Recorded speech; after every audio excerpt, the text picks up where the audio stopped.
கற்பகவல்லினின் பொற்பதங்கள் பிடித்தே நற்கதி அருள்வாயம்மா தேவி.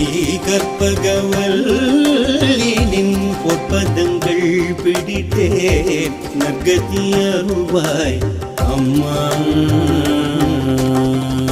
பற்பலரும் போற்றும் பதிமயிலாபுரியில் பற்பலரும் போற்றும் பதிமயிலாபுரியில் சிற்பம் நிறைந்த உயர் சிங்கார கோவில் கொண்ட சிற்பம் நிறைந்த உயர் சிங்கார கோவில் கொண்ட கற்பகவல்லினின் பொற்பதங்கள் பிடித்தே நற்கதி அருள்வாய் அம்மா.